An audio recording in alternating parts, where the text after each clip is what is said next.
उसको अभी हम थोड़ा सा क्रॉस मार्किंग करके उसको मार्किंग करके रखेंगे, ताकि आप पढ़ते समय उसको ध्यान में रखेंगे। इसका स्टडी नहीं किया तो भी चलने वाला है। ओके। अब अगर आपको इच्छा है तो आप पढ़ सकते हैं, कर सकते हैं, लेकिन लर्न करने की जरूरत नहीं है। तो स्टार्ट फ्रॉम नाउ।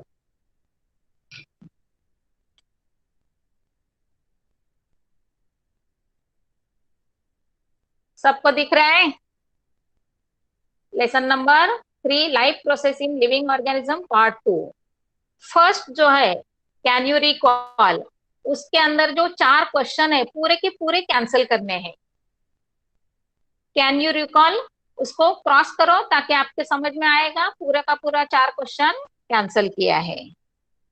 नेक्स्ट जाएंगे, पेज नंबर 24। बाकी इसमें तो 22 और 23 में कुछ कैंसिल नहीं करना है। ओके। पेज नंबर 24, उसमें 24 में लास्ट से ऐसा बॉटम से जाओगे तो आपको एक सेकेंड ट्रांजा मिलेगा। मिला? दिखाती हूँ।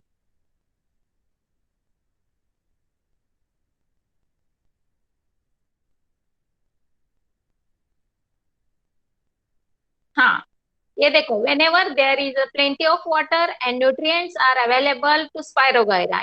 ये पूरा का पूरा जो पैराग्राफ है उसको कैंसिल कर दो, मतलब काट कर दो। ओके। Page number 25,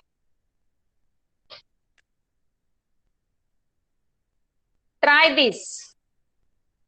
okay. तो ट्राई दिस का पूरा स्कोर फॉर्मेशन है, उसको पूरा कैंसिल कर दो। Okay. Then page number 26।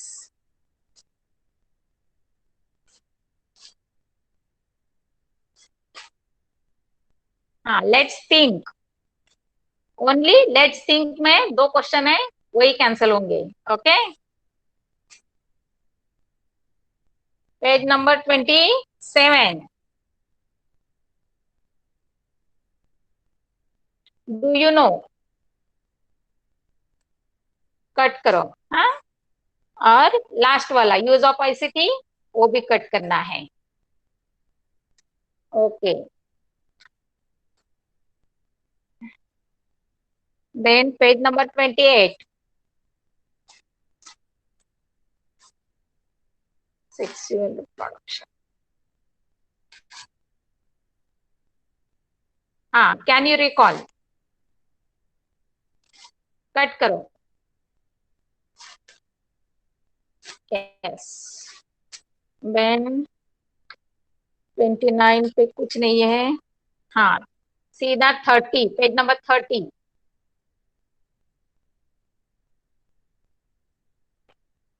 Page number 30 में डू यू नो, पूरा का पूरा कैंसिल करना है। इस पे क्वेश्चन नहीं आएगा। हमेशा इस पे 2-3 मार्क्स का क्वेश्चन आता था, अभी नहीं आएगा, ध्यान में रखो। पूरा का पूरा कैंसिल करो।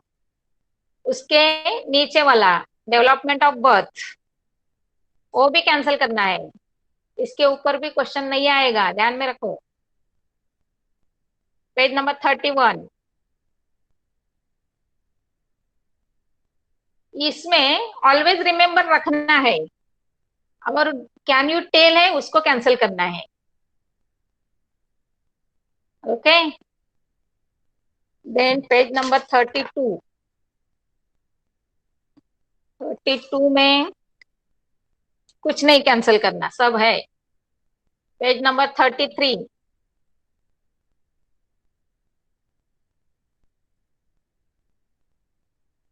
पेज नंबर 33 में internet is my friend, cut करो उसको।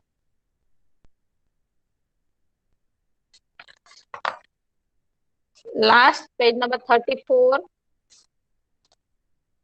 पूरा का पूरा पेज पूरा का पूरा कैंसिल, मतलब ये फर्स्ट पैराग्राफ है वो भी कैंसिल करना है।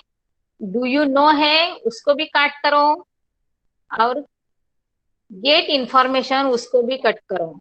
ओके। समझ में आया? क्वेश्चन नहीं कट करना है, वो आपको लर्न करना है। अभी मैं थोड़ा देखती हूँ आपको किसी को डाउट है क्या क्या है प्रॉब्लम। किसी को कुछ समझ में नहीं आया क्या कट करने का है, चैट बॉक्स में लिख के दे दो स्टूडेंट। आपको कुछ डाउट है? No doubt, okay, then we will continue. Okay,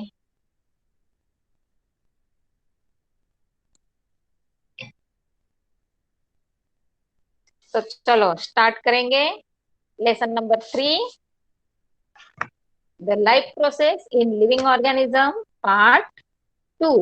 ये बहुत इंटरेस्टिंग है, बहुत इजी है, और उसमें मिनिमम 3 मार्क के लिए आपको, सॉरी, मिनिमम 5 मार्क के लिए आपको क्वेश्चन तो आएंगे, मिनिमम मैं बोल रही हूँ, और मैक्सिमम 7 मार्क के लिए क्वेश्चन आएंगे। ओके, तो उसका each and every topic is very important.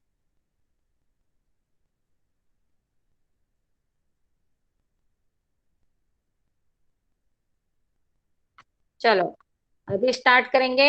Can you recall, तो वो ये कट ही किया है तो उसके ऊपर मैं नहीं ध्यान दूंगी, तो सीधा हम जाएंगे अपना ये पिक्चर जो दिख रहे हैं उसके ऊपर और एक्सप्लेनेशन। ओके, सगळ्यांसाठी पुन्हा एकदा मराठीतनं स्टार्ट करते बघा, की आता मी सगळं जे तुम्हाला पिक्चर जे काय आहे बघा, सम लाईफ प्रोसेसेस, तर हे पिक्चर काय आहे सगळ्यांना माहिती आहे की बी जमिनीमध्ये घातलं की ते रुजतं, आपण एखादं रोपटं कुंडीत लावलं की ते वाढतं, कोंबडी अंड देत असते, तसंच बाकीच्या जे प्राणी आहेत म्हणजे एक पेशीय प्राणी वगैरे, त्यांचं पण सेल डिव्हिजन होत असतं आणि त्यांचंही म्हणजे रिप्रोडक्शन होत असतं। मग ते कसं होतं हा एक मोठा क्वेश्चन असतो, आणि त्या प्रश्नाचं उत्तर आता आपल्याला या एक्सप्लेनेशन मधनं मिळणार आहे। अंडरस्टँड?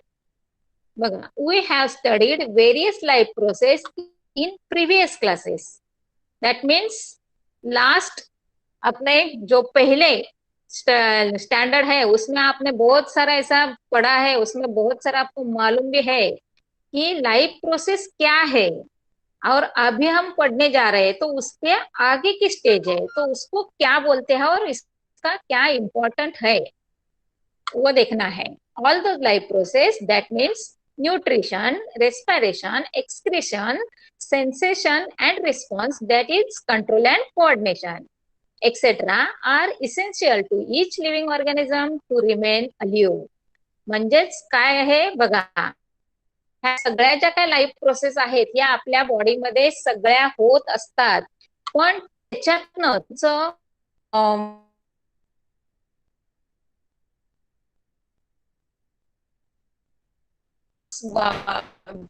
तयार होणं या प्रोसेस यामध्ये होत नाही।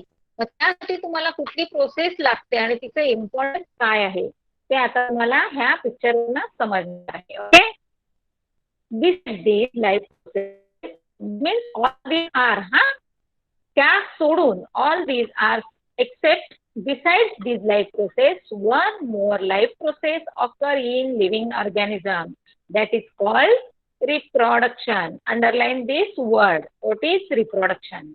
And however, reproduction does not help the organism to remain alive, but it helps to maintain the continuity of the species of the organism. मतलब क्या है, ये रिप्रोडक्शन हमारे मुझे क्या बोलेंगे जनरेशन के लिए कितना इम्पोर्टेंट है। वो हमारा रिप्रोडक्शन करता है, मतलब ये अर्थ पे हमारा जो यंग वंस है वो कंटिन्यू रहने के लिए reproduction is the most important process in living organism. सबको समझ में आ रहा है? रिप्रोडक्शन म्हणजे थोडक्यात मुलांनो प्रजनन, आणि प्रजनन कशासाठी असतं तर आपलं पृथ्वीवरचं अस्तित्व आहे हे कायमस्वरूपी टिकवायचं असेल तर आपल्या इथे पिढ्यानपिढ्या जन्माला आल्याच पाहिजे, आणि ते जन्माला येणं, ते टिकून राहणं आणि पुढे ते कंटिन्यू होणं, एवढ्यासाठी हे प्रजनन खूप महत्वाचं आहे। ओके, हिंदी वालों को समझ में आ रहा है थोड़ा थोड़ा? बच्चों, ये रिप्रोडक्शन मतलब प्रजनन वो किसके लिए होता है, तो हम जो इधर रहते हैं तो हमारे डेवलपमेंट जो है, हमारी ग्रोथ जो है, तो एक क्या बोलेंगे उसको हम, एक पीढ़ी के लिए नहीं है, तो एक पीढ़ी से दूसरी पीढ़ी तक पहुंचनी चाहिए, ये वो रिप्रोडक्शन होता है, और एक से दूसरा पैदा हो जाता है और वो कंटिन्यू आगे बढ़ता जाता है। Okay. However, reproduction does not help the organism to remain alive, but it helps to maintain the continuity. Understood? What is this?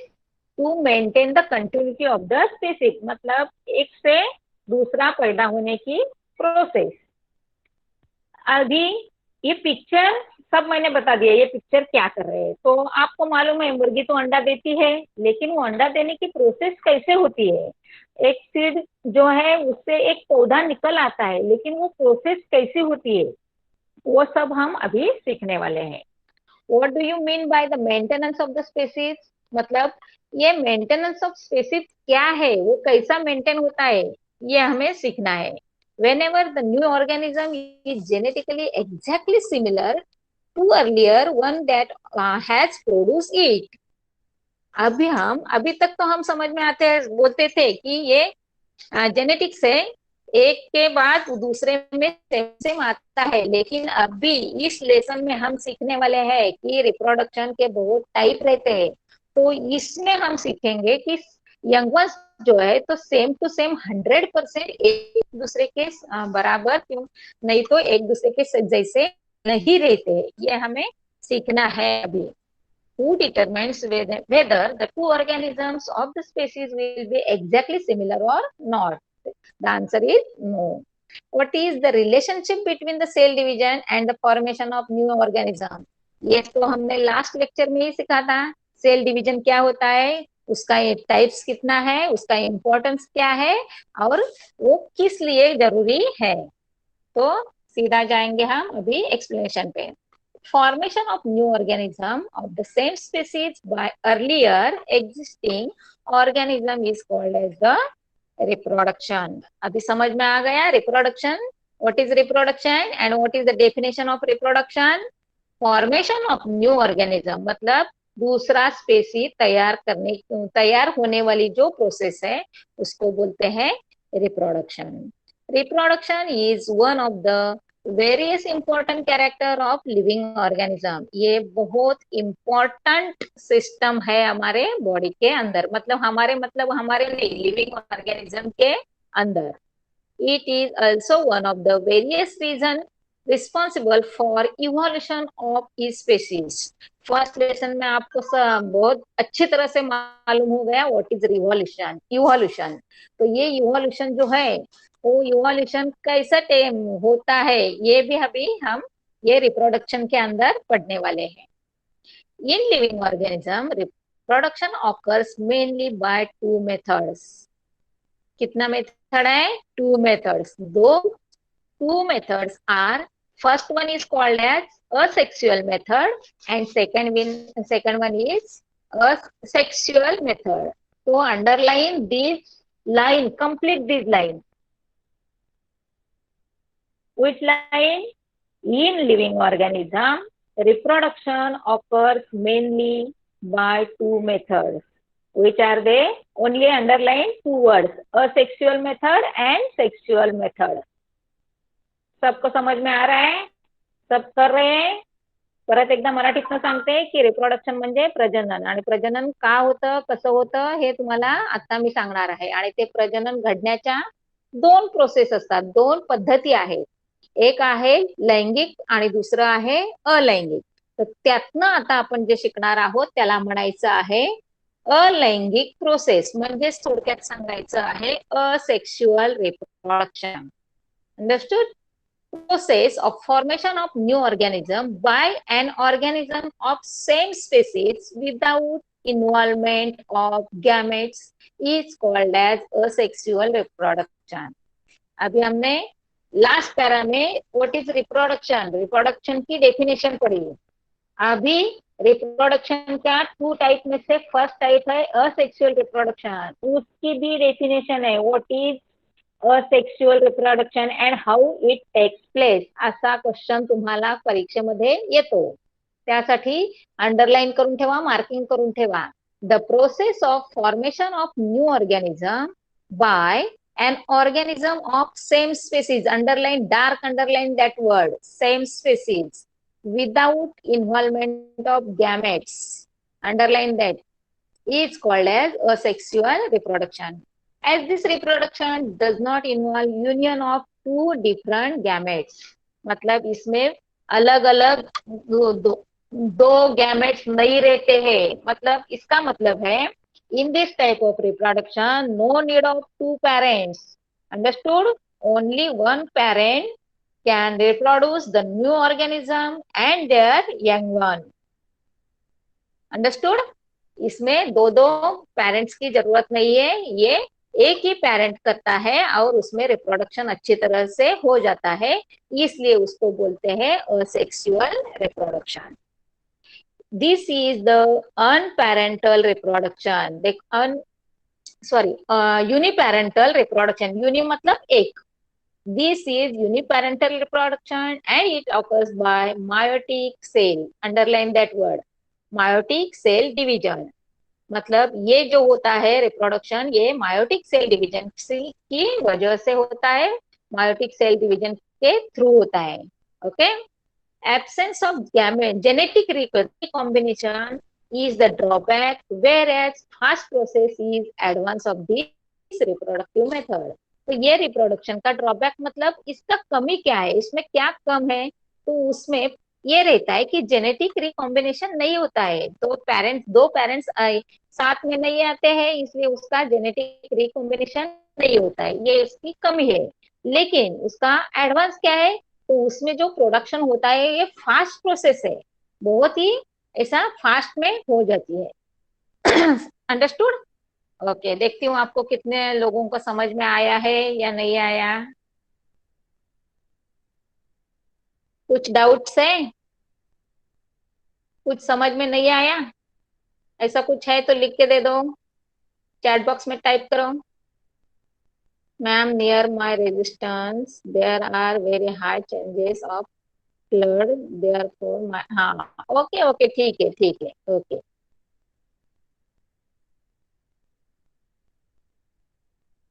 Okay, no doubt. चलो चल फिर जाएंगे हम इधर.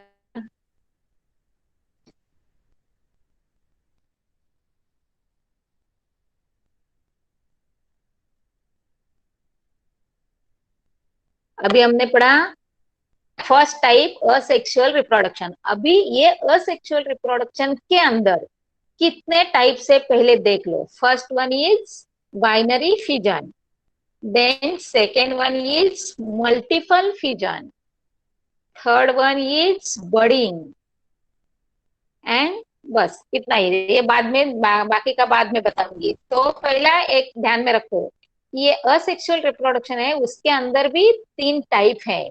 तो आप ऐसा नोट करते समय ये थोड़ा थोड़ा नोट करते जाओ कि first one is asexual reproduction in unicellular organism, and that are binary fission, multiple fission, and third one which is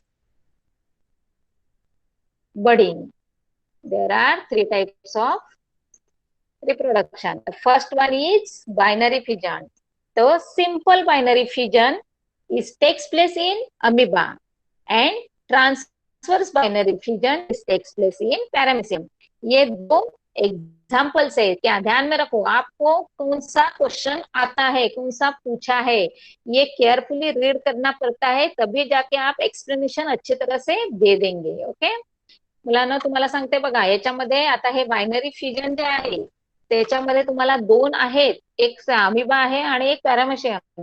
तर तुम्हाला कोणाचा प्रश्न विचारला हे पहिल्यांदा क्वेश्चन नीट वाचायचं आहे आणि नंतर तुम्ही डायग्राम काढायचे आहेत. ओके. हा, आता चला आपण डायग्राम कडे.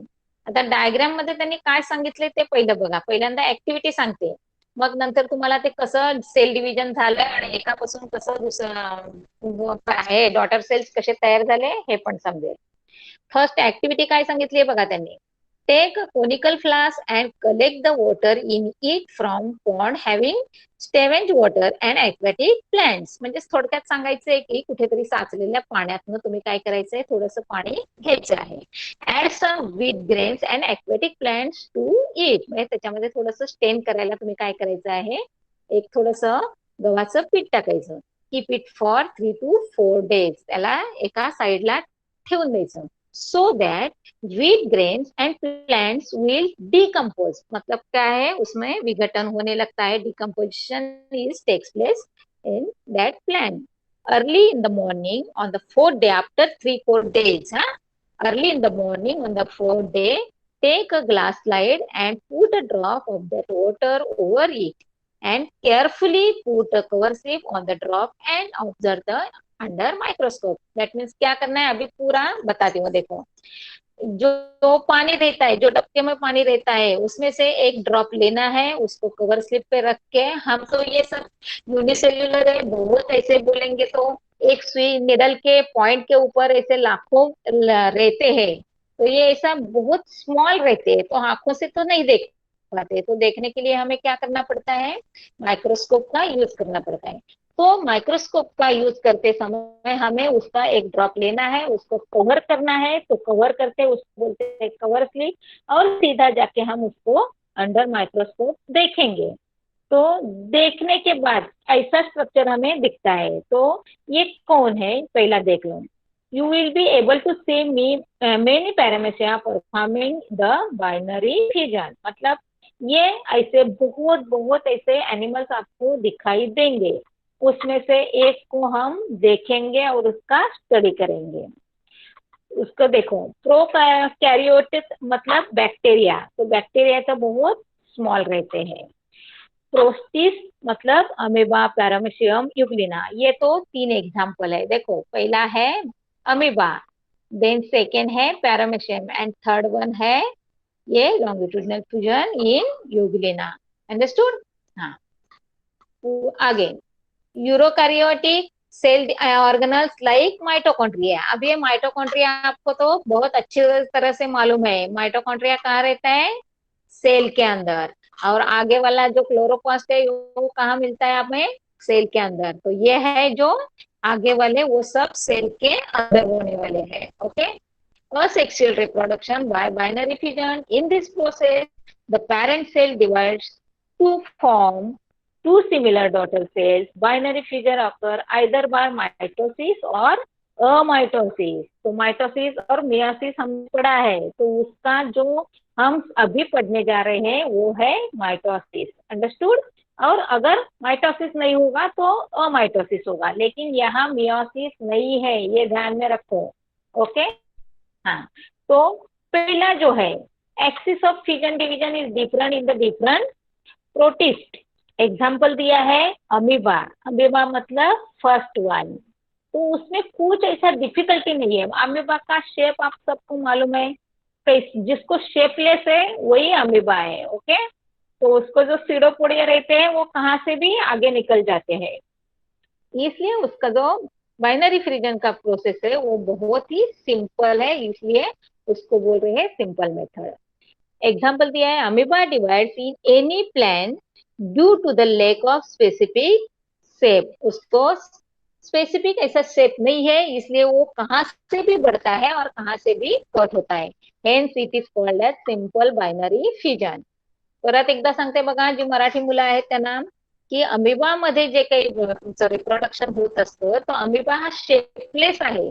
त्यामुळे तो कुठल्याही साईडने वाढतो आणि कुठल्याही साईडने त्याला आपण म्हणजे कट करू शकतो. मग तीच प्रोसेस त्याची त्या रिप्रोडक्शन प्रोसेसमध्ये आहे, प्रजननमध्ये, की कुठल्याही एका साईडने तो वाढायला लागतो आणि तिथे त्याचं सेल डिव्हिजन व्हायला सुरुवात होते आणि तो पुन्हा एकापासून 2 त्याच्या हे डॉटर्स तयार होत असतात. ओके. Then paramecium. पैरामीशियम इसको देखेंगे तो आपको स्लीपर नजर आएगी. अंडरस्टूड. और उसको तो बहुत अच्छा ऐसा बोलेंगे तो शेप रहता ही है, वो शेपलेस नहीं है. तो उसका रिप्रोडक्शन होता है, वो भी बाइनरी फिजन रहता है, लेकिन उसका जो प्रोसेस है वो ट्रांसवर्स है, बीच में से वो कट होता जाता है. देखो, ऑब्जर्व द फिगर. तो कट होते होते समय उसका न्यूक्लियस कैसा बढ़ता है, उसका क्या बोलेंगे, उसका जो सिलिया बोलते हैं उसको, आपको ध्यान में नहीं आएगा, रोमक बोलते हैं, रोमक. वो भी कैसा बढ़ता है.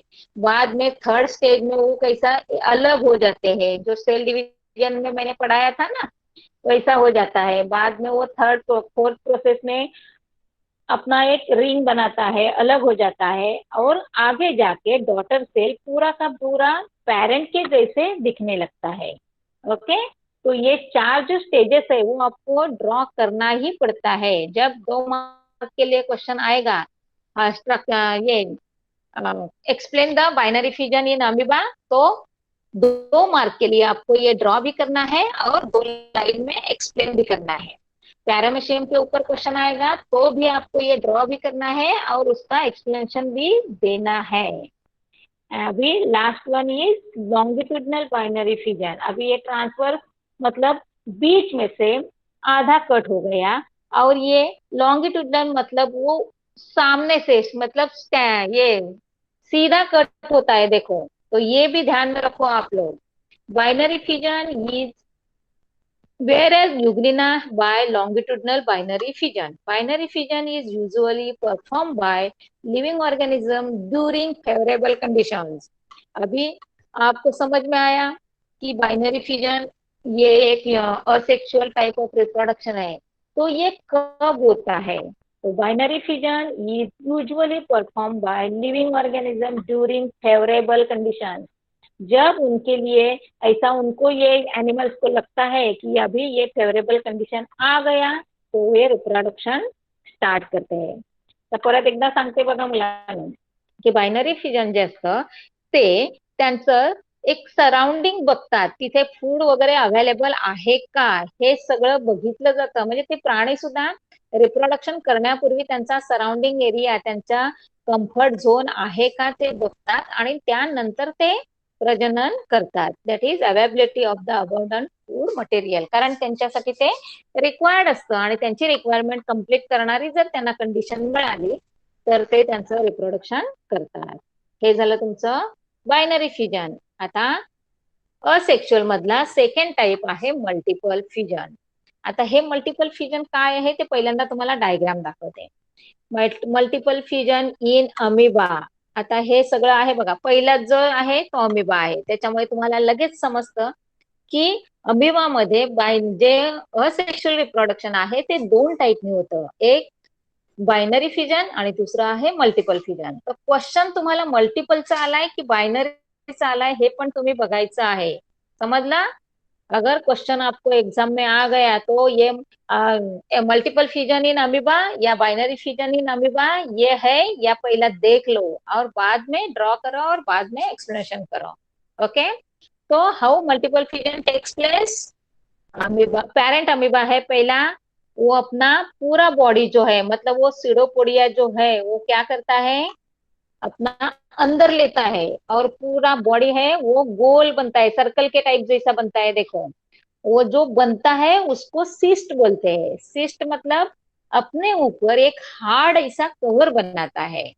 ओके, और थर्ड स्टेज में क्या करता है, वो जो कवर बनाने के बाद अंदर वाला जो पोर्शन है उसमें जो न्यूक्लियस रहते हैं उसमें मल्टीपल फ्यूजन होता है। देखो बहुत सारे ऐसे मल्टीपल न्यूक्लियस तैयार हो जाते हैं, और उसके बाद जो फोर्थ स्टेज है तो एक ऐसा टाइम आता है जब वो ओपन हो जाता है, वो सिस्ट है वो टूट जाता है, और उसमें जो सब न्यूक्लियस जो डॉटर अमीबा तैयार होते हैं वो छोड़ जाते हैं या निकल देते हैं।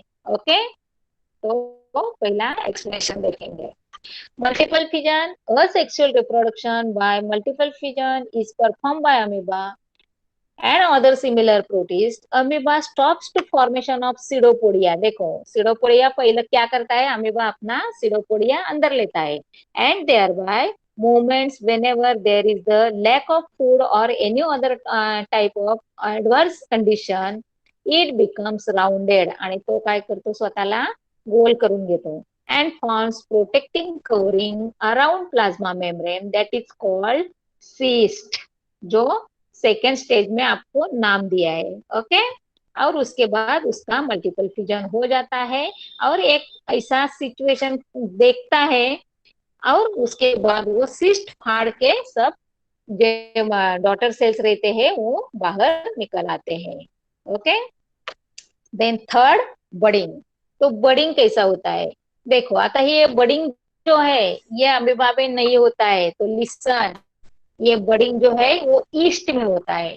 तो एक्टिविटी पहला, ये एक्टिविटी की कोई जरूरत नहीं है, लेकिन एक्टिविटी क्या है तो वो कहाँ मिलते हैं ये तुम्हें पता होना चाहिए, इसलिए वो एक्टिविटी देते हैं। तो एक थोड़ा सा पानी लेने का है। ड्राई ईस्ट, ईस्ट मतलब आपको मालूम होगा मार्केट में ईस्ट मिलता है, और ब्रेड और बेकरी में बेकरी प्रोडक्ट जो रहते हैं उसमें ईस्ट यूज करते हैं। तो yeast क्या है देखो, take some yeast and add water and then क्या बोलेंगे उसको, 10 gram table sugar to that water and mix well the mixture, keep the flask in water warm place and after an hour take the drop of the mixture and clean glass slide, put the cover glass and drop the and observe it। मतलब ये अमीपापे के जैसी ही slide बनानी है, क्योंकि ये छोटे रहते हैं तो उनको देखने के लिए हम माइक्रोस्कोप यूज ही करना है। तो वो जो ड्रॉप लेते हैं उसके अंदर जो आता है वो हम माइक्रोस्कोप से खाली ऑब्जर्व करेंगे तो पिक्चर हमें ऐसा दिखेगा, पेरेंट इज सेल, मतलब फर्स्ट पिक्चर। ओके, तो उसका रिप्रोडक्शन कैसा होता है देखो, you will see the yeast cell performing budding, that is a small bud coming out of many parent cells। देखो, फर्स्ट है वो पेरेंट सेल मतलब yeast सेल, थोड़ा उसका जो एक कंडीशन मिलता है, वो कंडीशन के बाद उसका एक थोड़ा सा पार्ट बढ़ने लगता है, और उसको जो बढ़ने वाला पार्ट है उसको बड बोलते हैं, और that process is called as budding. Then asexual reproduction occurs by budding in yeast or unicellular fungus।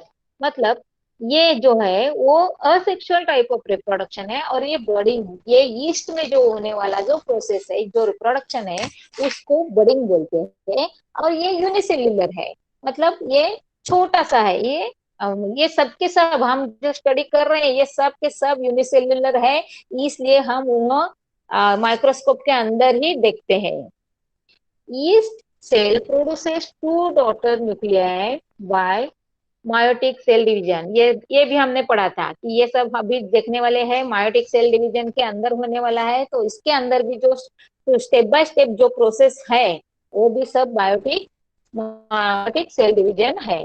So as to reproduce by buddy, this young yeast cell is called as parent cell and a small bulge appears on the surface of the parent cell। bulge मतलब जो बढ़ रहा है, उसको name भी दिया है देखो, पहला है उसको बोलते हैं parent cell, सेकेंड में जो बढ़ गए हैं उसको, जो बड़ा हुआ पार्ट है उसको बड़ बोलते हैं या बल्ज बोलते हैं। आगे जाके तो वो और बढ़ जाता है और न्यूक्लियस अलग हो जाता है, उसको न्यू बर्ड बोलते हैं। और उसके बाद वो पेरेंट सेल से अलग होने जाता है, उसको डॉटर ईस्ट बोलते हैं। Okay, then one of the two daughter nuclei enters the bird after sufficient growth, bird separates from the parent cell and start to live independently as the daughter is cell। मतलब ये बाद में एक certain process के बाद वो क्या होते हैं, अपने पेरेंट्स से अलग हो जाते हैं और अपना खुद का लाइफ जीने लगते हैं। इसमें कुछ डाउट है बच्चों? किसी को कुछ समझ में नहीं आया? देख लो एक बार। No doubt, okay. चलो फिर हम देखेंगे असेक्सुअल रिप्रोडक्शन, लेकिन ये अलग वाला है। तो अलग वाला क्या है, तो ये है multi cellular organism, underline that word. अभी तक तो हमने अमीबा, पैरामीशियम, यूग्लिना, ईस्ट, ये सब जो असेक्सुअल रिप्रोडक्शन वाले जो एनिमल्स देखे ये सब के सब यूनिसेल्युलर थे, अभी ये मल्टी सेल्युलर है।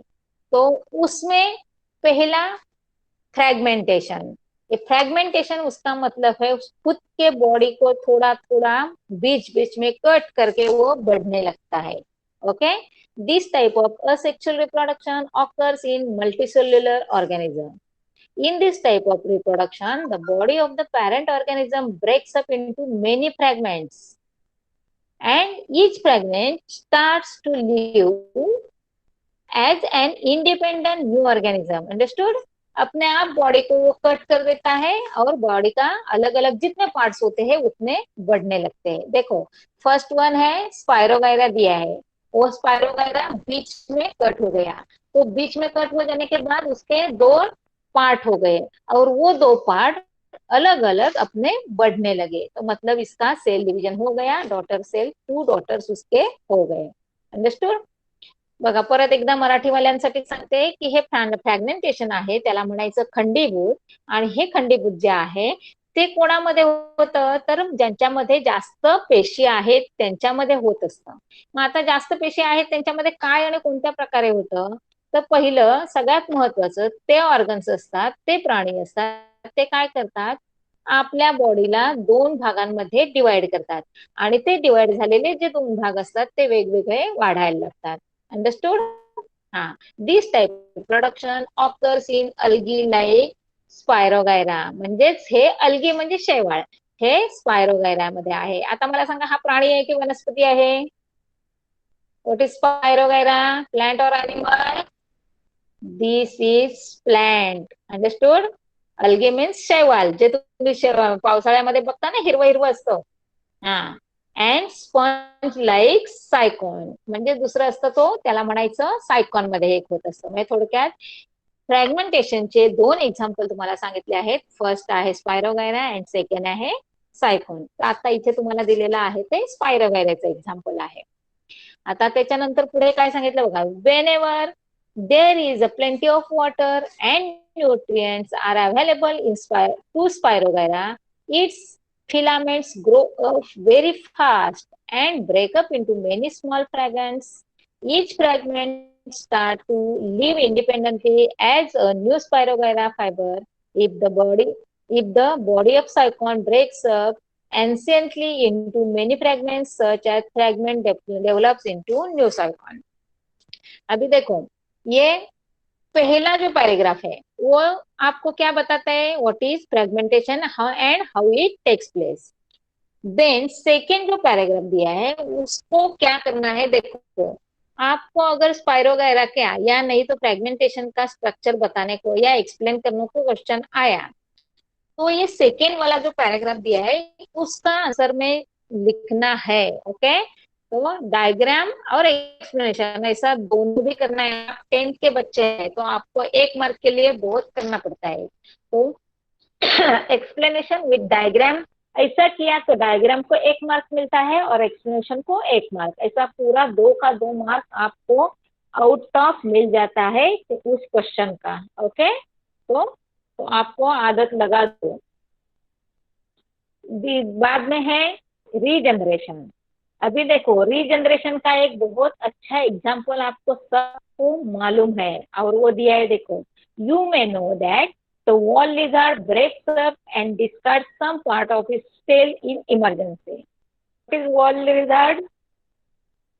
आपल्या घरामध्ये पाल असते बघा, सबने पाल चिपकली देखी होगी और आप मारते भी होंगे उसको, तो वो ऐसा हाथ में नहीं लगती है हमारे, तो कभी कभी भागते भागते वो क्या करती है, उसकी पूंछ पे अगर हम हमारा वो जोर का फटका लग गया तो वो क्या करती है, उसका पूंछ है वो निकाल देती है, मतलब निकाल करती है, वो काटती है, तो जो ब्रेकअप वाला पार्ट है वो बाद में बढ़ता है। तो बिल्कुल वैसा ये रीजनरेशन है। समझ में आया? हाँ। Discarded part is regenerated after the period, मतलब कुछ दिनों के बाद वो पार्ट खुद ही अपने आप बढ़ने लगता है। This is an example of limited regeneration. Understood? However, under certain situations, an animal Planaria, this is the example of Planaria. और आपको वॉल लिजर्ड का एग्जाम्पल लिखना नहीं है, आपको रीजनरेशन में ये प्लानेरिया लिखना है। और उसका डायग्राम देखो कैसा दिया है। फर्स्ट मैं आपको बताती हूँ, फर्स्ट जो पिक्चर है वो है प्लानेरिया, मतलब पेरेंट प्लानेरिया। सेकेंड पिक्चर में क्या हुआ देखो, वो अलग हो गया, मतलब उसका सर अलग हो गया, उसका टेल अलग हो गया। अंडरस्टूड? हाँ, तो वो अलग हो जाने के बाद सर अलग से बढ़ने लगा और टेल अलग से बढ़ने लगा। Understood? And then two daughter planaria तैयार हो गए। Understood? Planaria breaks up its body into two parts and thereafter each part regenerates remaining part of the body and thus two new planaria are formed. This is called as regeneration. And regeneration का example है Planaria. Understood? हाँ। अभी हम जाएंगे बर्डिंग। तो बर्डिंग क्या है? ये बर्डिंग मत किस में होता है? तो ये जो स्ट्रक्चर दिख रहा है ना, उसको बोलते हैं हाइड्रा। और हाइड्रा जो है, तो बर्डिंग कैसे होता है? तो उसको बॉडी को बर्ड निकल आता है। एक पहला उसका बॉडी का एक पार्ट है, वो थोड़ा सा बढ़ जाता है और उसमें से थोड़ा सा एक कली के जैसा पार्ट निकल आता है, इसलिए उसको बोलते हैं बर्डिंग। In this case of hydra, under favorable conditions at specific part of its body, and outgrowth is formed by repeated division of the regenerative cell of the body wall. This outgrowth is called as bud. Bud grows up progressively and finally forms the small hydra. Dermal layers of the digestive cavity of the budding hydra are in continuity with those of the parent hydra. Parent hydra supplies nutrition to the budding hydra. Budding hydra separates from parent hydra and starts to lead an independent life when it grows up and becomes able to lead an independent life. मतलब bird आने के बाद तुरंत ये नहीं होता है वो अलग, उसका भी बहुत ऐसा एक लॉन्ग प्रोसेस है। ये लॉन्ग प्रोसेस क्या है? तो पहला ये जो पेरेंट हाइड्रा है उसका बॉडी में, तो उसके बॉडी में थोड़ा सा क्या होता है, आउटग्रोथ होता है। तो आउटग्रोथ होने के बाद वो थोड़ा सा पार्ट बढ़ते बढ़ते बढ़ते बढ़ते थोड़ा सा बढ़ के जैसे दिखने लगता है। तो सेकेंड टाइप में, सेकेंड डायग्राम में आपको दिखाया है, वो जो बर्ड है उसका पूरा का पूरा न्यूट्रिशन से होता है। तो वो जो पेरेंट सेल रहता है, पेरेंट जो पूरा उसका न्यूट्रिशन करता है। आफ्टर सम टाइम जब वो लगता है पूरा उसका पूरा हो गया, तब वो अपने तो ग्राम में आपको ध्यान है। ओके, है प्रोपेगेशन क्या रहते हैं। आप डायग्राम देख आपको पता चलता होगा कि ये क्या है। मराठी में बोलेंगे तो उसको, हाँ हिंदी किसको, बडिंग को मैं है ना, तो अभी बताती हूँ। ये बडिंग याच्यामध्ये सगळ्यात महत्वाचं म्हणजे थोडासा भाग होतो, झाल्यानंतर तो असा वाढ पडत जातो आणि जसं काही झाडाला फांदी टाईप त्याला एक हँड शेप दिसतो आणि तो दिसल्यानंतर काय होतं, काही पिरियड नंतर वाढायला लागतो आणि वाढल्यानंतर सेम पॅरेंट्स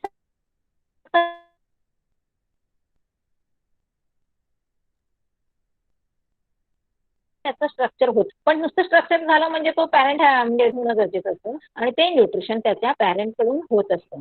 आणि जेव्हा त्याचं न्यूट्रिशन कम्प्लीट होतं, जेव्हा त्याची ग्रोथ कम्प्लीट होते, तेव्हा तो त्याच्या पॅरेंट पासून बाजूला जातो, सेपरेटली वाढायला लागतो। ओके, हा आता व्हेजिटेटिव्ह प्रोपेगेशन। आता ह्या व्हेजिटेटिव्ह मध्ये काय आहे बघा, सगळ्यात महत्वाचं म्हणजे हे जे आहे, आता पहिलं आहे तुम्हाला दिलेलं आहे ब्रायोफायलम, म्हणजे पान ज्याला म्हणतो की पानाला वेगवेगळ्या म्हणजे खाचा असतात, त्या खाचांमधनं नवीन नवीन रोप तयार व्हायला लागतात, म्हणजे तिथे त्यांचं प्रोडक्शन होत आहे। म्हणजे एक पान जर खाली पडलं, जमिनीमध्ये रुजलं, तर त्याच्यापासून असंख्य रोप तयार होतात, म्हणजे त्याचं रिप्रोडक्शन तिथे होतं। दुसरी डायग्राम दिलेली आहे तुम्हाला स्वीट पोटॅटो, म्हणजे आपलं रताळ। आता त्याचं बघा, रताळा लावला जातो। आता आपल्याकडे हे एक तुम्हाला एक्झाम्पल दिलंय, तसं आपल्याकडे भरपूर एक्झाम्पल्स आहेत की जे आपण जमिनीमध्ये लावतो आणि मग त्याचं वाढ होते। वाढ झाल्यानंतर त्याला बरेचसे असे जमिनीमध्ये रताळे लागलेले असतात, म्हणजे तिथे त्याचं रिप्रोडक्शन होतं। थर्ड एक्झाम्पल दिलेलं आहे स्टेम वालं, कारण हा जो पोटॅटो आहे, म्हणजे थोडक्यात बघा, हे स्वीट पोटॅटो आहे, त्याला रूट म्हणायचं असतं, आणि जे तुमचं पोटॅटो आहे जो नुसता सिंगल बटाटा म्हणतो, ते त्याचं खोड असतं, म्हणजे स्टेम असतं। तर ते कसं वाढलं जातं आणि त्याचं कसं, आता तुम्हाला हे सगळ्यांना माहिती असेल की बटाट्याला जे डोळे असतात त्या डोळ्यांचे काप करून लावले तरीही बटाट्याची ग्रोथ होत असते. आणि मग ह्या टाईपचं जे रिप्रोडक्शन आहे त्याला नाव दिलेलं आहे त्यांनी विजिटेटिव्ह प्रोपेगेशन, म्हणजे शाखीय प्रजनन. अंडरस्टूड? अभी थोड़ा हिंदी में बताती हूँ। ये वेजिटेटिव रिप्रोडक्शन है, ये ब्रांच के साथ होता है, पूरा का पूरा लगाने की जरूरत नहीं रहती है। तो बटाटा बोलेंगे, आलू बोलेंगे, तो उसका आलू का काट करके हम जमीन में डालेंगे तो भी पौधा निकल आता है। ये ब्रायोफाइलम है, उसका पत्ता जमीन के अंदर गाड़ने से भी उसका रिप्रोडक्शन हो जाता है। और ये स्वीट पोटैटो है, वो भी लगाने के बाद उसका बहुत सारा ये रूट स्वीट पोटैटो हमें मिलते हैं। Okay. Reproduction in plants with the help of the vegetative parts like, कौन से पार्ट है अभी हमने पढ़े, root, stem, leaf and bird is called as the vegetative part of the reproduction. कभी कभी एक मार्क के लिए ये क्वेश्चन आपको पूछा जाता है, which are the vegetative parts of the reproduction? Which are they? They are root, stem, leaf and bud. Vegetative propagation in potatoes is performed with the help of eyes. जो हम बोलते हैं ना eyes, मतलब पोटैटो का जहाँ बड़ आता है, निकल आता है, वो सीधा काटेंगे और लगाएंगे तो भी पौधा निकल आता है। Tubular, whereas in the bryophyllum it performs with the help of the buds present in the leaf margin. In case of the plants like sugarcane and grass, vegetative propagation occurs with the help of the birds. जो bird का picture आपको नहीं दिखाया, तो bird का example उन्होंने दिया है शुगर केन। ओके, तो शुगर केन ध्यान में रखो। तो शुगर केन का हम कैसा काट काट के लगाते हैं ना, तभी वो शुगर केन बढ़ता है ना। हाँ, plants like carrot and radish perform vegetative propagation with the help of the roots। मतलब कौन कौन सा है, रूट है, स्टेम है, लीफ है and bird. these are the parts of the these are the vegetative parts of the reproduction। Then है spore formation. तो ये स्पोर फॉर्मेशन है, उसमें जो एक्टिविटी दी है वो हमें नहीं करनी है और उसके ऊपर क्वेश्चन भी नहीं आएगा, लेकिन मैं आपको थोड़ा सा बताती हूँ कि यह स्पोर फॉर्मेशन क्या होता है, ये आपको मालूम होना चाहिए। अगर बाय मिस्टेक उन्होंने ये स्पोर फॉर्मेशन के ऊपर क्वेश्चन डाला तो उसमें किसमें होता है ये आपको पता होना चाहिए, इसलिए वो खाली लास्ट वाला जो 2 लाइन्स है वो मैं आपको बताती हूँ। क्या है देखो, फंग मतलब बुरशी ज्याला म्हणतो आपण, किंवा त्यालाच दुसरं नाव दिलेलं आहे Mucor. Fungi have filamentous body. Filamentous मतलब जो स्टैंडिंग लाइन दिखते हैं ना, उसको बोलते हैं filamentous body. They have sporangia. Sporangia बोलेंगे तो वो आगे बॉल जैसा स्ट्रक्चर है ना, उसको बोलते हैं स्पोरेंजियम।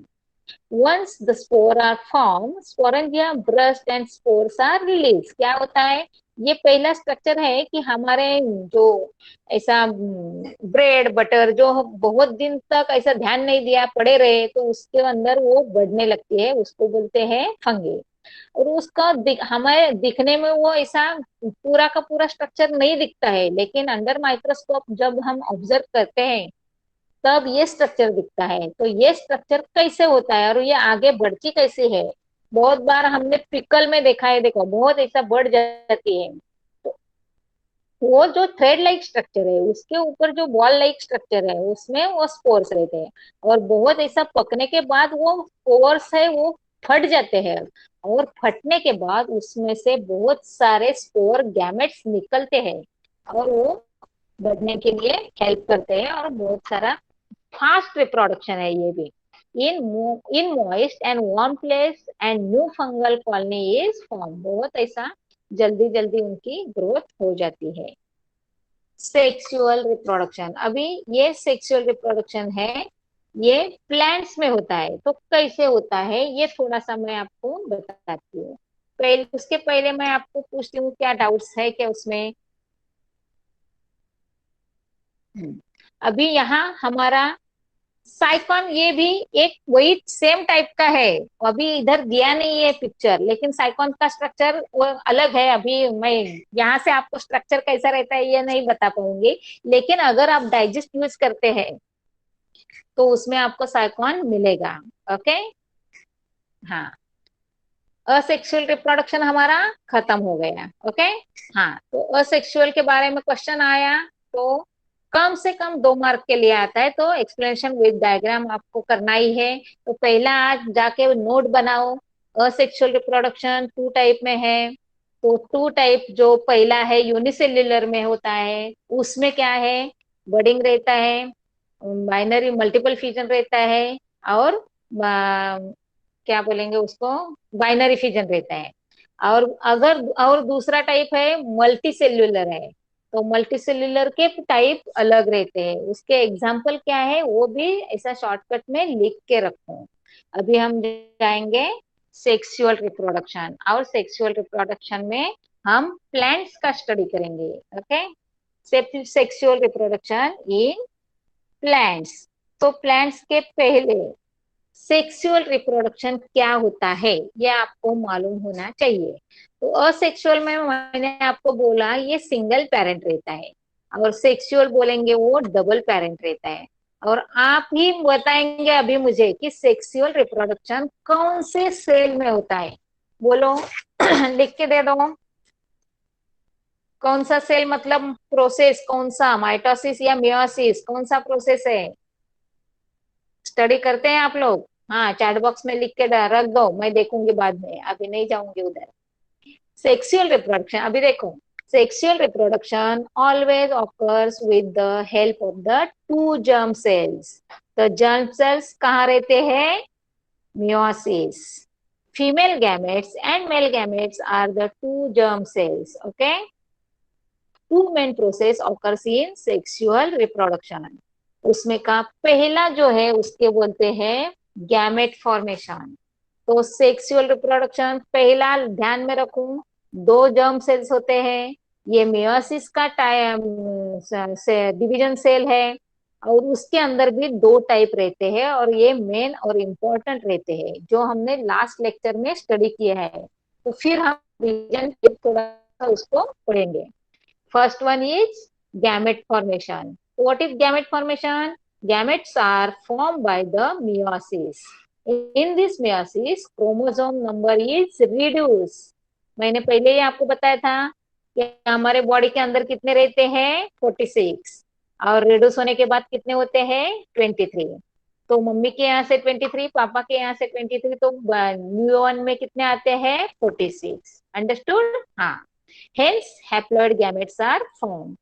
तो ये गैमेट फॉर्मेशन है। उसमें सीधा एक लाइन में आपको ध्यान में रखना है कि in gamete formation in meiosis chromosome number is reduced and it becomes half. Okay, then fertilization, a diploid zygote is formed in this process by union of the haploid male and female gametes. ये fertilisation का process है।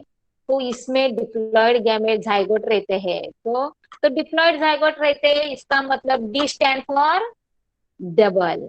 तो तो double कैसे होंगे, haploid from male and haploid from female. Okay, the zygote divides by mitosis and embryo is form. The embryo develops to form new individuals. मतलब ये नवीन हे म्हणजे ह्या फर्टिलायझेशन याला फलन म्हणायचं थोडक्यात, की हे फलन होण्याची प्रोसेस ही 2 पॅरेंट्स थ्रू होत असते। त्यामुळे ऑफकोर्स त्याच्यामध्ये तुम्हाला 2 झायगोट्स मिळतात, आणि त्यांच्यामध्ये मग एम्ब्रिओ फॉर्मेशन होतं, आणि मग न्यूवनचं डेव्हलपमेंट होत असते। Okay, that is 2 parents means male parent and female parent are involved in this type of reproduction. Fusion of male gamete and male parent of female gamete of the female parent occurs. Due to this, new individual always has the recombination genes of both the parents. Hence, the new individual shows similarities with their parents. Underline that word.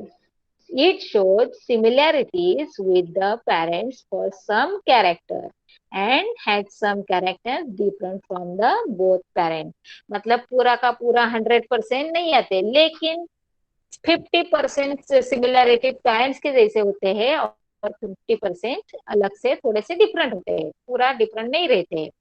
Diversity in living organism occurs due to the genetic variation, मतलब इसमें genetic variation होता ही है।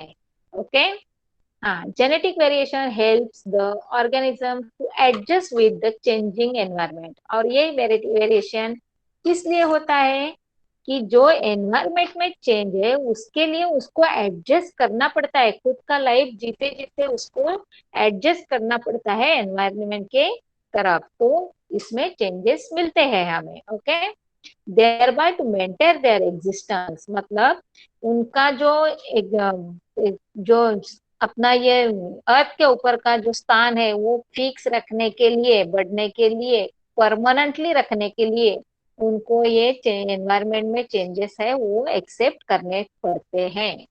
Due to this plants and animals can save themselves from being extinct. Understood, कि ये खुद को अपना ये पृथ्वीवर आपलं अस्तित्व टिकवण्यासाठी त्यांना हे सगळं करावंच लागतं। आता पुन्हा एकदा थोडस रिपीट करते मराठीमध्ये आणि आपण मग इथे थांबूया। हे फर्टिलायझेशन जे आहे मुलांनो, ते दोन पॅरेंट्सचं असतं, त्यातला मेल पॅरेंट्स आहे आणि फिमेल पॅरेंट्स आहे, त्यांच्यामध्ये तुम्हाला दिसतं। आणि त्यांचं फ्युजन जे असतं त्याला आपल्या मराठीत जायांग आणि म्हणजे थोडक्यात सांगायचं आहे फिमेल गॅमेट्स आणि मेल गॅमेट्स असे असतात। आणि मग त्यांचं कॉम्बिनेशन होऊन एक नवीन जन्माला येतं किंवा नवीन हे न्यूअर बेबी जन्माला येतो।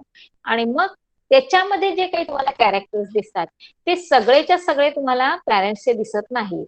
तर पहिलं सगळ्यात महत्वाचं म्हणजे त्याच्यामध्ये जे बरेचसे कॅरेक्टर्स असतात ते तुम्हाला पॅरेंट्स सारखे दिसतात, कारण पॅरेंट्सचं त्याच्यामध्ये जीन्स आलेले असतात। आणि बाकीचे जे तुम्हाला ते पॅरेंट्स सारखे दिसत नाही त्याचं महत्वाचं कारण असं की त्यांना स्वतःला वाढता वाढता ऍडजस्ट करता करता एन्व्हायरमेंट बरोबर ऍडजस्ट करताना त्यांच्यामध्ये स्वतःमध्ये चेंजेस करावे लागतात आणि मग त्या चेंजेसमुळे ते थोडेसे वेगळे दिसतात। ओके, इथपर्यंत सगळ्यांना समजलं? हा, आता हे लेटेस्ट थिंक आहे ते आपलं कॅन्सलच आहे, त्याच्याकडे काय बघायचं नाहीये। आता ऍक्च्युली आपण बघणार आहोत ते सेक्शुअल रिप्रोडक्शन इन प्लांट्स, पण तो खूप मोठा टॉपिक आहे, तर तो आपण नेक्स्ट आपलं लेक्चर असणार आहे तेव्हा मी तुम्हाला अगदी शांतपणे घेईन।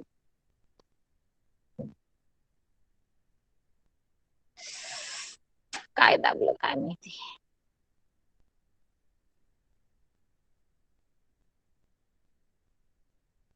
हा हा, आता काय कोणाला शंका आहे मुलांना? No doubt? Okay okay. हा, एक तो सचिन सय्यद आहे ना, जर असं बघ तुझं लिखाण पण म्हणजे तू जो लिखता है क्वेश्चन आंसर वो बिल्कुल ऐसा हैंड राइटिंग अच्छा नहीं है, और आंसर लिखने का जो टाइप है आपका वो भी अच्छा नहीं है। तो क्या करो, एक साथ में आंसर लिखते समय थोड़ा डाइजेस्ट यूज करो और उसमें देख के बराबर आंसर लिखो आपकी लैंग्वेज में। और जो पैराग्राफ में दिया है वो सीधा का सीधा आंसर में नहीं आना चाहिए, उसको थोड़ा मॉडिफिकेशन होना जरूरी है। और सब बच्चों थोड़ा ध्यान दे दो कि आप 10th के बच्चे हैं, आपको बोर्ड के एग्जाम में आंसर लिखने हैं, तो कैसे भी लिख के आपको मार्क्स नहीं मिलने वाले, उसको प्रॉपर वे में जाना चाहिए। इसलिए मैंने आपको बताया भी है कि आप डाइजेस्ट यूज करो, मस्ट है डाइजेस्ट। अब मैं जो एक्सप्लेनेशन करती हूँ वो आपको समझने के लिए पूरा, मतलब आपको समझना चाहिए टॉपिक के अंदर क्या चल रहा है, इसलिए मैं पूरा का पूरा खोल के बताती हूँ। लेकिन उसका आंसर एकदम सिस्टमेटिक पॉइंट वाइज आना ही चाहिए, तब जाके आपको बोर्ड में मार्क मिलेंगे। ओके, तो आपका आंसर लिखने का जो तरीका है थोड़ा सा चेंज करो। With the help of the digest you can write proper answer. Okay, we have write points और पैराग्राफ इन राइटिंग आंसर। अभी समझो कुछ कुछ आंसर्स रहते हैं उनको पॉइंट्स लिखने की जरूरत पड़ती है, लेकिन आज मैंने जो बताया है उसको पॉइंट लिखने की कोई जरूरत नहीं, उसको पैराग्राफ में आंसर लिखेंगे तो भी चलेगा। समझो? सब आन्सर ऐसा बघा मुलांनो, सगळे आन्सर तुम्ही पॉइंट वाईज नाही लिहू शकत। काही टॉपिक असतात त्यांना पॉइंट वाईज तुम्हाला आन्सर द्यावे लागतात, पण काही वेळेला तुम्हाला नुसतंच एक्सप्लेनेशन येतं तेव्हा तुम्हाला ते कंटिन्यू 2-3 लाईनचा एक पॅराग्राफ तयार करायचा आणि आन्सर लिहायचं। ओके. पण ते व्हेरी सिस्टमॅटिक असलं पाहिजे. आणि आन्सर, आपण सायन्सचे स्टुडंट आहोत त्यामुळे आपलं मराठी सारखं किंवा लँग्वेज सारखं आन्सर मोठं नाही पाहिजे. आपलं आन्सर शॉर्ट बट स्वीट आणि व्हेरी सिस्टमॅटिक असं सायन्सचं आन्सर असलं पाहिजे. ओके. ओके चलो, अभी हम यहाँ स्टॉप करेंगे. ओके, होमवर्क मैं लिख के देती हूँ. अभी जो जो पढ़ाया है सब होमवर्क करना है. पहला रीड करो, लर्न करो, खाली लिख के मत भेजो. ओके चलो. ओके चलो, बाय बाय.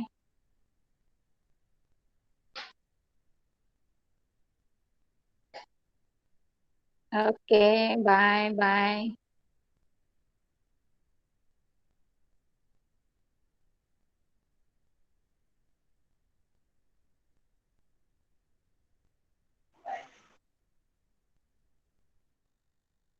बाय.